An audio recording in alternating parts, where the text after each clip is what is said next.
Okay guys, it feels like I just did one of these videos as a catch-up, but I have so much more to catch up on. There is a lot here, so a lot to unpack. Let's go through what we can. Unfortunately, we do have one space card. Not unfortunately, I do like space cards. It's just that it means I have to scroll through more stuff. The features Galaxy Explosion.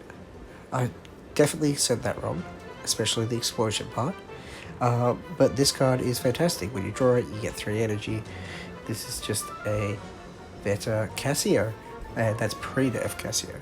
So this is good. This is a very big card to put into the game, considering they just nerfed Casio. Now, where is that black hole card? Because this got a buff. Now, when played with this other amazing card, it gives them an additional 30 power. It's not necessary, but they're strong, so that's good. And I feel like a lot of cards we've got lately are not necessary, but strong. Get rid of those space cards. We got a couple of life ones to look at. Where are we? Not that. Okay. I don't know if I mentioned the hybrids in the last video, but these three, all go together kind of like the Pyramid Trio. Downside is they're just not as strong. However, they do have the the Liger, which, gives them all a buff. This has just recently been fixed, essentially. They've called it a buff, but it's more of a fix because I feel like it should have done this from the start. Now, that plus 30 that the Liger gives the other hybrids is until they're played. So, you don't have to play it with them to get the buff. I think just playing Liger and Bengal Cat together is actually really good. Making that a 240 and a 430 is perfectly fine. French Hen has randomly become playable. I will go into that soon. But definitely get your hands on these if you can. They're quite popular all of a sudden. I think that's all for life at the moment. So we'll go on to our history cards. Nothing too special, but we did get a new set. It's a limited set, as most history sets seem to be. They seem to really like doing these history sets. We'll go through each of them just quickly. 639, excuse me.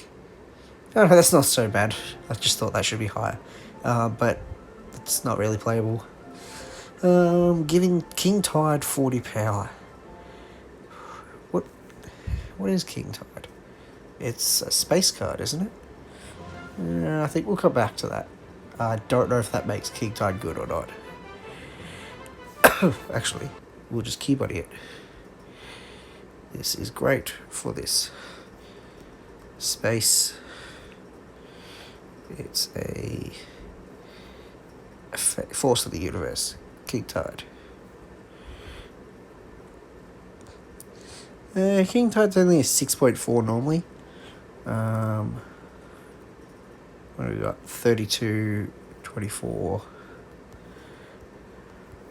plus 40, 96 by, what was it? 3 and 5, 8. It's okay. It's a 12. 12's not bad. It's not worth playing, in my opinion. 324 is on par. 430 is basically on par. It's not that special. 213 is awful. At 854, it's okay. It's nothing special.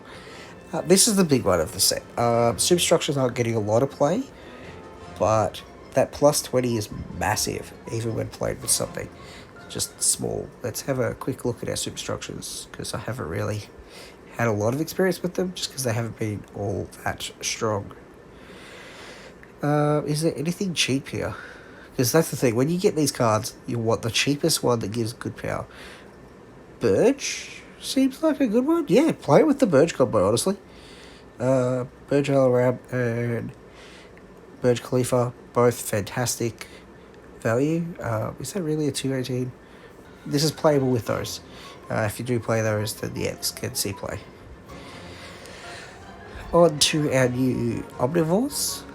Again, I really haven't done one of these videos in a while. We've got a 1071 is okay. This thing is crazy. This is what makes French Hen good. It makes it a 11160, which is just nuts. fantastic little combo there. I do love it. 643, what do we got? Oops, that's the wrong one.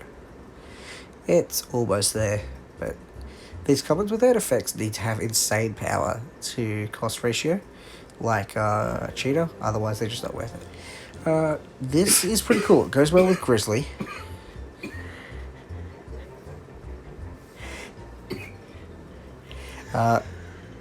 Just a moment. It goes well with Grizzly. And Grizzly is extremely playable right now. A lot of people are playing non-fusions because of the tournament. And this is just really good because this is just not seeing as much play as it could be. But I feel once the tournament wraps up, or people are playing fusion decks, they'll be quite happy to play this. It's unnecessary, but it's still really good. So, realistically, it's up to you guys. Now, this is the big one. The Hindenburg. I am so happy to see the Hindenburg in the game. And unlike Da Vinci's Aerial Screw, this is actually really good. So a 790 is pretty good stats. What do we... Oh, that's the wrong one. So we go 90. So that's a 12.8. Like, that's so good for one single card. We've been getting a lot of great 7-drops lately, and this is no exception. Now, you don't want to lose the turn it's played, because it does hurt your next turn. I'm assuming that only lasts for a turn. If that's permanent, whew, or even if it's until played, whew, that's strong. Like, that's a big downside. But I'm just really happy with this card. It's good all round. It's, being a 790, it's very much the same as Jackson's Chameleon. Is it literally the same?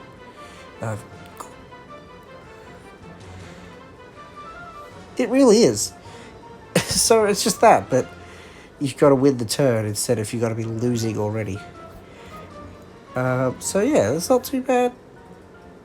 Hindenburg is extremely playable in that way, but unfortunately, if you want a great 7-drop with insane power, Diplodocus is fantastic. 8-drops and 9-drops and 10s are all just really not in a good place right now, where we've got these 3 cards that are as strong, if not stronger, than most of them. So there's realistically not that much point in playing something that costs you so much. Like, what do we got here that's even, like, as good or as strong as those that isn't, with some ridiculous downside?